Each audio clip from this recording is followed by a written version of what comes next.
Tôi thấy một mình cô Liên ở nhà nên tôi vào tôi. Anh Hùng, anh cho tôi biết anh có quan hệ gì với anh Nam? Thưa tòa, tôi với Nam là bạn. Bạn hay là đồng phạm? Bạn. Tôi nói với anh, tôi không làm, tôi không biết.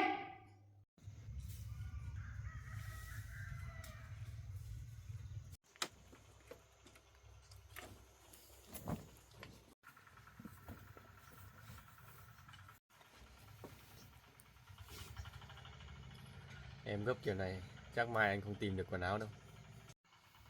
Không tìm được thì hỏi em. Nếu anh hỏi em suốt, em có phiền không?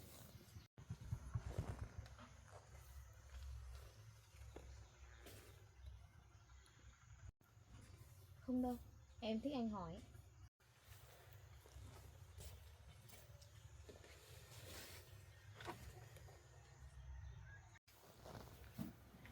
Vậy từ giờ anh hỏi em nhiều hơn. Anh nói giống như là đang hứa hẹn ấy. Thì anh đang hứa mà.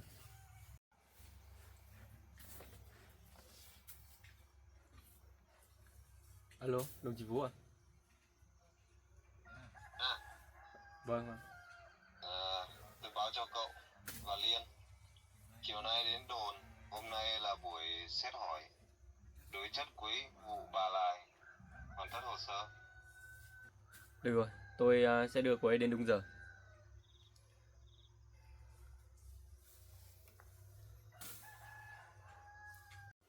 Anh Phú, anh ấy gọi chuyện Bà Lài hả anh? Ừ, đúng rồi. Chiều nay mình lên đồn, nhưng mà em đừng sợ, có anh ở đây.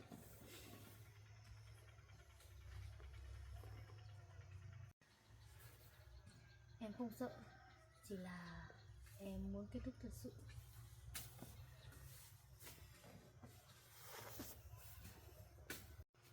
Hôm nay sẽ kết thúc nỗi sợ hãi trong lòng em bấy lâu nay.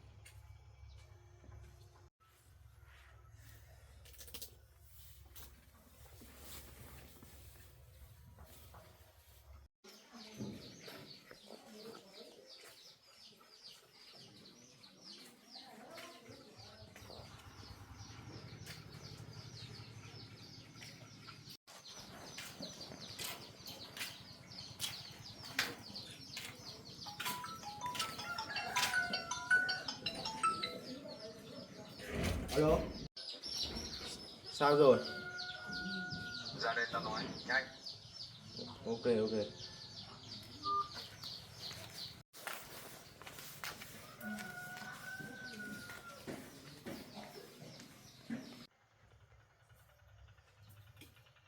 Anh Tiến, theo luật thì bọn họ sẽ phải ở tù bao lâu? Cái này còn tùy vào điều tra, chứng cứ, tình tiết tăng nặng giảm nhẹ và quyết định của tòa.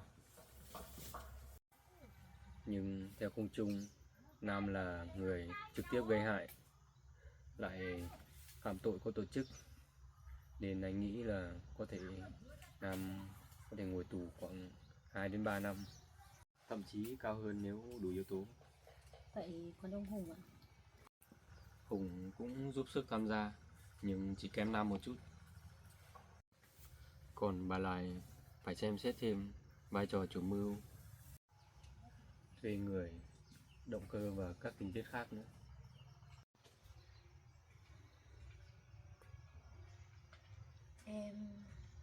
Em thấy thương. Em thương ai? Em thương bà Lài. Bà ấy già rồi anh ạ. Mà bà ấy vẫn phải vào tù. Sao em thương người vậy? Bà ta chính là người hại em đấy. Em không thương cái ác. Em thương một đời người đi đến cuối rồi mà vẫn chọn sai. Giá như bà ấy dừng lại sớm một chút thì đâu có đến nỗi như này đâu.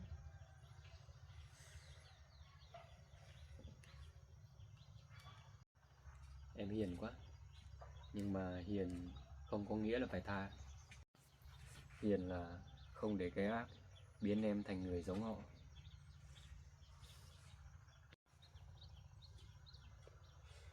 không tha, em chỉ là không muốn trái tim mình thêm thù. Vậy chiều nay mình làm cho xong mình về nhà ăn cơm nhé.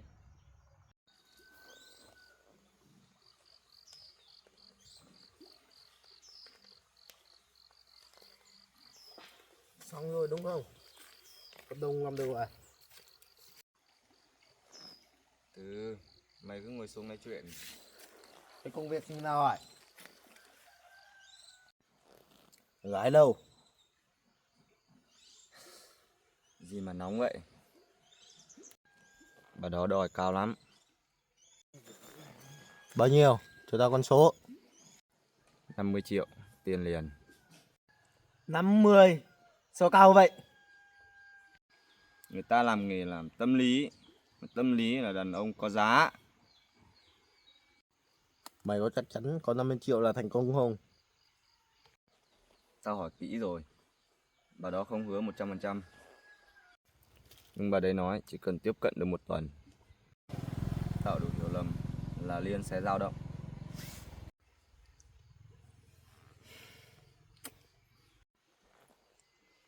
Một tuần.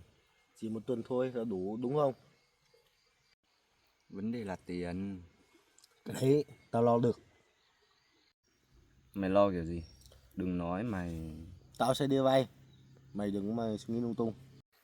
Vay ai? Bạn bè mày ai cho? Ai dám? Mày còn thua không? Cái đấy tao phải thử. Tao mới biết được.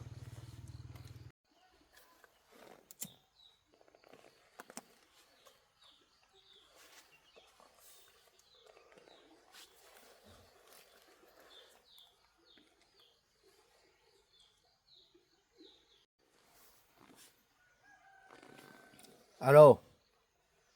Mày còn tiền ở đấy không? Tao đang kẹt. Tao đang cần 50 triệu. Mày có không? Cho tao mượn trước. Không có à? À, cảm ơn nha. Mẹ. Alo. Bạn à? Bạn còn tiền đấy không? Cho tôi mượn với. Không có à? Ok ok, cảm ơn bạn nha. Alo. Bác à? Bác còn tiền không? Cho cháu mượn mấy hôm. Là cháu đang có việc, cháu đang cần đến 50 triệu. Bác không có à? Dạ, không. Vậy để cháu hỏi chỗ khác ạ. Cháu cảm ơn bác ạ.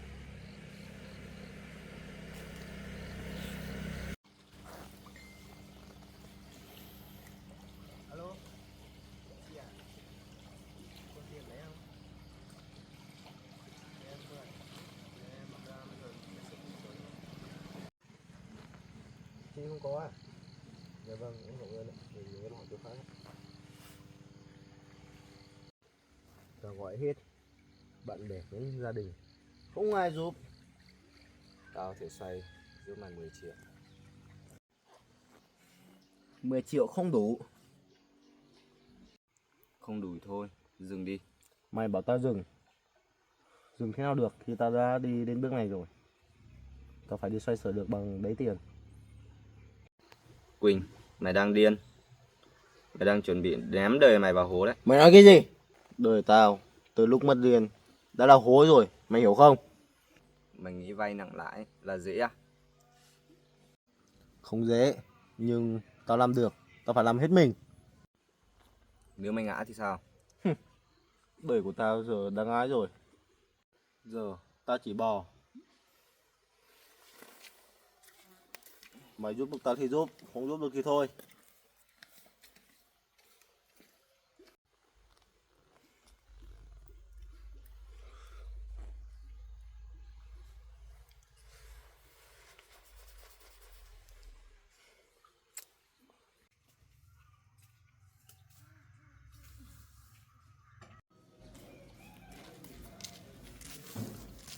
Em có ổn không?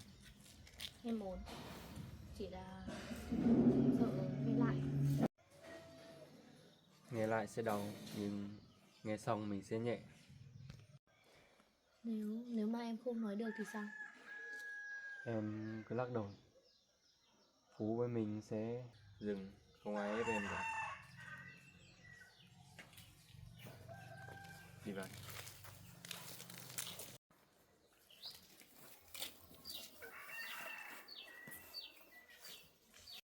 Cô Liên, Vâng, anh Minh. hôm nay là buổi đối chất và hoàn tất hồ sơ. Cô chỉ cần nhớ 3 điều. Nếu cô mệt, cứ nói dừng. Nếu cô không muốn trả lời câu hỏi nào, thì cô có quyền im lặng. Cô không có trách nhiệm làm hài lòng ai. Cô chỉ cần nói những gì cô biết. Dạ. Được rồi, hai người vào chuẩn bị đi.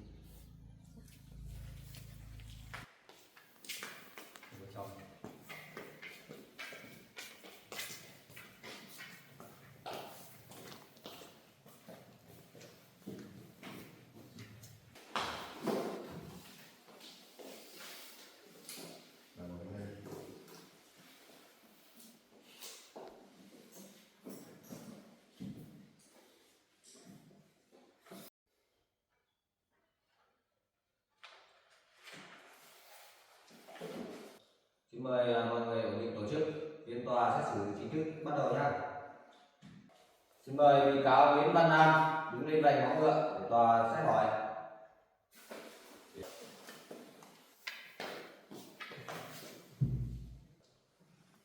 Rồi bây giờ mời bị cáo nêu khai rõ họ tên, nơi cư trú. Tôi tên Nguyễn Văn Nam, sinh năm 1996, quê ở Hà Nội. Bị cáo cho tòa hỏi, bị cáo có nhận tiền của anh Hùng hay không? Thưa tòa, có ạ. Bị cáo cho tòa hỏi tổng số tiền cậu nhận từ tên Hùng kia là bao nhiêu tiền? Lúc đầu là 10 triệu. Sau khi ông Hùng nhờ hãm hại cô Liên, phải nhận thêm 20 triệu nữa. Tổng cộng là 50 triệu. Tôi chỉ làm theo người ta bảo thôi. Tôi không biết, tôi chỉ nhận tiền. Anh không biết, nhưng anh đã làm. Anh đã gây hại. Anh không thấy mình vô lý à? Bây giờ tôi hỏi anh về hành vi cụ thể. Anh đến nhà cô Liên với mục đích gì? Tôi chỉ dọa.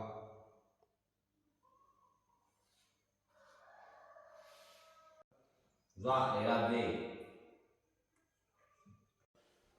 Dọa để Liên im lặng, dọa để Liên rời khỏi nơi đó, hay là dọa để Liên biến mất?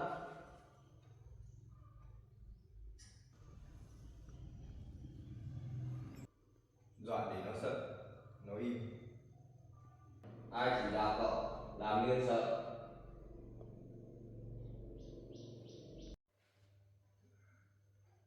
Là bà Lai với tên Hùng đã thuê tôi trước đấy. Bây giờ anh nói rõ hành vi cụ thể, quá trình làm hại Liên như thế nào? Tôi rình, tôi đứng ở ngoài. Tôi thấy một mình cô Liên ở nhà, nên tôi vào dọa. Cậu có chắc chắn là cậu chỉ có dọa không thôi không? Vâng, đúng rồi. Thưa tòa, tôi có ý kiến ạ. Xin mời cô Liên nói. Thưa tòa, anh ta không chỉ dọa, anh ta còn hành hung đánh đập tôi ạ.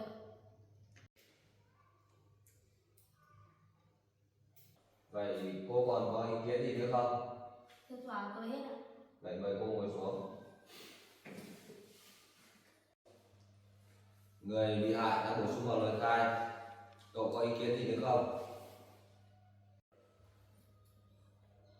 Thưa tòa, dạ không. Anh Nguyễn Văn Nam, lời khai của anh hôm nay sẽ được ghi vào biên bản. Anh có muốn sửa hay bổ sung gì không? Không. Được rồi, dẫn giải cậu Nam về vị trí. Mời đối tượng Hùng nào. Mình.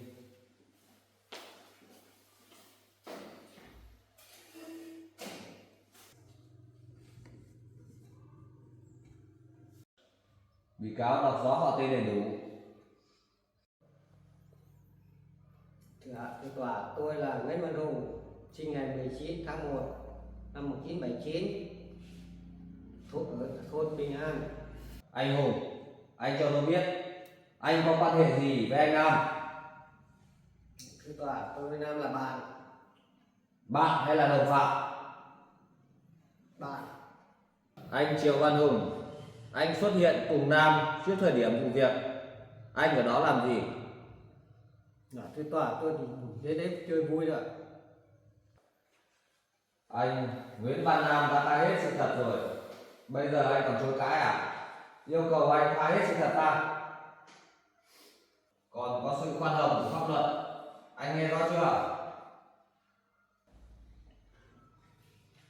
Thưa tòa, tôi xin khai.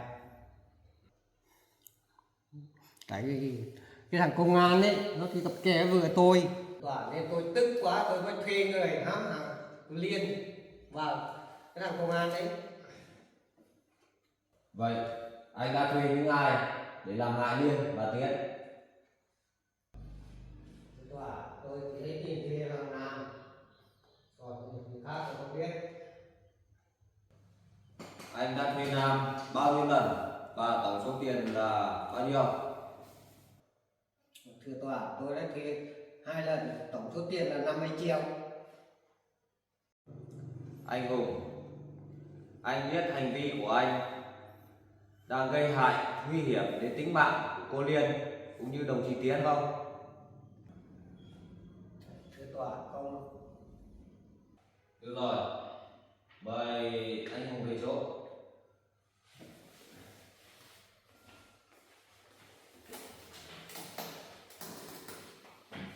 Vay móng ngựa để tòa xét hỏi.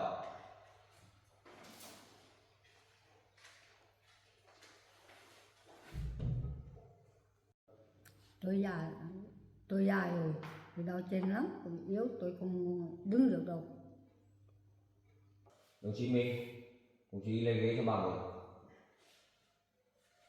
Yêu cầu bà khai rõ họ tên đầy đủ, quê quán ở đâu?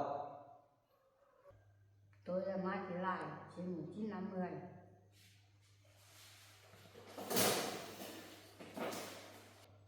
Tôi nói với cán bộ, tôi không làm, tôi không biết. Các anh bắt tôi thì có bằng chứng không? Chúng tôi làm việc bằng chứng cứ, hôm nay là đối chất. Bà có quyền trình bày, nhưng bà cũng có nghĩa vụ trả lời trong phạm vi quy định. Nhưng tôi không có tội. Tôi hỏi bà có liên hệ với Nam hay không? Tôi không. Bà Lại, đây là bản trích xuất cuộc gọi của bà với Nam. Đây là số của bà với số của Nam đã liên lạc với nhau rất là nhiều lần trong cái khoảng thời gian mà Liên bị hãm hại. Có dữ liệu của nhà mạng. Số đấy tôi không được gọi. Vậy ai dùng điện thoại của bà? Bà sống một mình hay có ai dùng chung không? Tôi cho người ta mượn. Bà cho ai mượn? Vậy ai cho mượn? Ở đây là bản ghi âm của bà đang nói chuyện với Nam. Bà Lại, 100 triệu tôi mới làm. Được rồi, ngày mai tôi sẽ đưa tiền cho cậu. Mày lo đấy, mày ghét à? Đây là bản ghi âm với giấy tờ và tiền cuộc gọi của Hùng với Nam và cả của bà Lại đấy.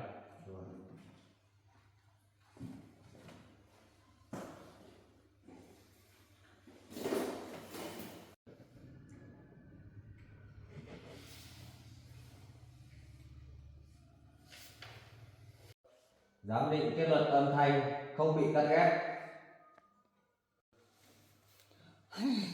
Tôi già rồi, các anh để làm gì tôi? Tôi có làm gì đâu, tôi chỉ nói. Tuổi già không phải giấy phép để phạm tội đâu nhá, bà lại nhá. Nó thì nhục nhã tôi, đáng đời nó. Nó nhục nhã tôi, đáng đời nó. Bà lại. Đồng chí ngồi xuống. Lên, cô đừng quá kích động, cô bình tĩnh lại đã. Con Liên tập kè những người khác để bỏ con tôi. Sao các anh không xét xử nó? Đấy là lý do bà muốn thuê người để làm hại Liên đúng không? Tôi không thuê. Nam đã khai là bà thuê, có chứng cứ cuộc gọi, có bản ghi âm, bà còn chối cãi à? Chúng nó vu khống tôi, nó giảm tội. Nếu Nam vu khống cho bà, vậy tại sao lại có bản ghi âm giọng của bà? Bà có mâu thuẫn gì với Liên? Nó phá gia đình tôi. Liên, cô có muốn nói về mâu thuẫn này không? Dạ, thưa tòa, tôi chưa từng phá ai ạ. Ngày xưa, trước khi tôi còn ở với bà Lai và anh Hùng đã đánh đập tôi rất nhiều, thế nên tôi đã quyết định ly hôn với anh ấy và sống cuộc đời của mình. Mày im đi. Bà lại, tôi yêu cầu bà tôn trọng, bà đang ở đồn đấy.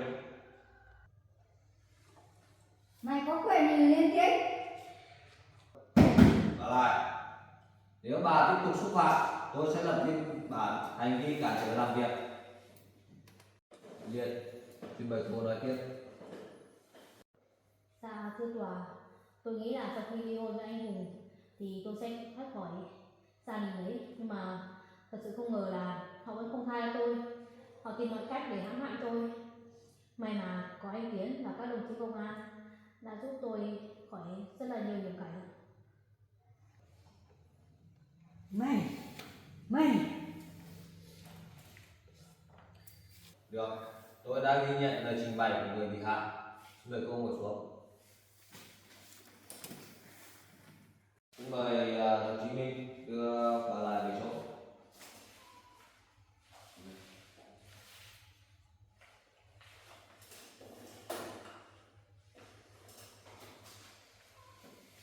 Bây giờ tôi sẽ công bố tóm tắt kết luận điều tra và đề nghị truy tố.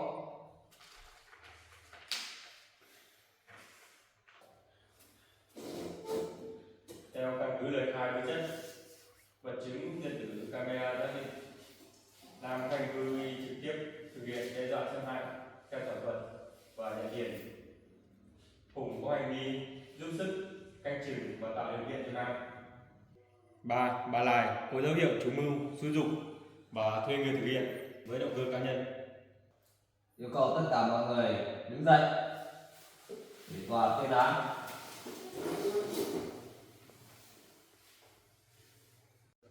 Cơ quan điều tra hoàn tất hồ sơ, chuyển viện kiểm soát đề nghị truy tố theo quy định.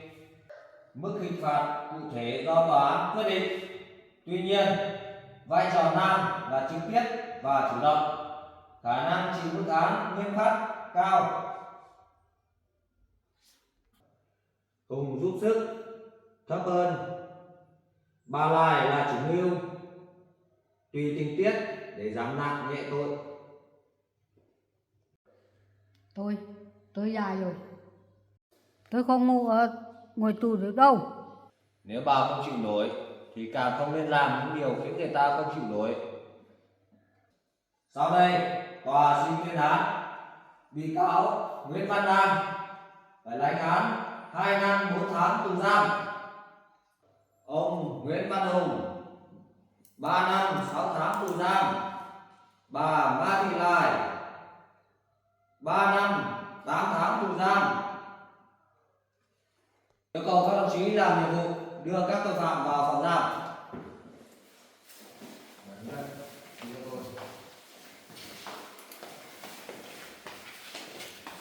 Dậy đi nào không?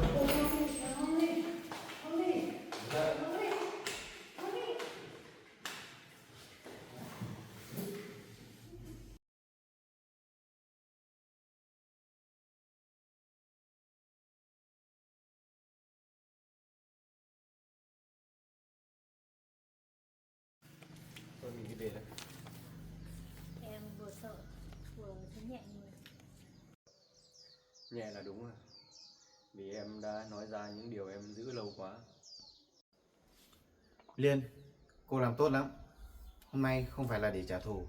Hôm nay là để trả lại cho cô quyền được sống bình thường. Em cảm ơn anh. Em cảm ơn tất cả các anh. Được rồi, cô về ăn uống, nghỉ ngơi cho lại sức. Đừng tự ép mình phải ổn ngay. Tiến, cậu đưa Liên về. Nhưng nhớ, chuyện này khép hồ sơ không có nghĩa là hết rủi ro. Tôi biết rồi. Thôi, mình đi về. Cậu đưa Liên về đi. Xong, ít nhất là hôm nay đã xong.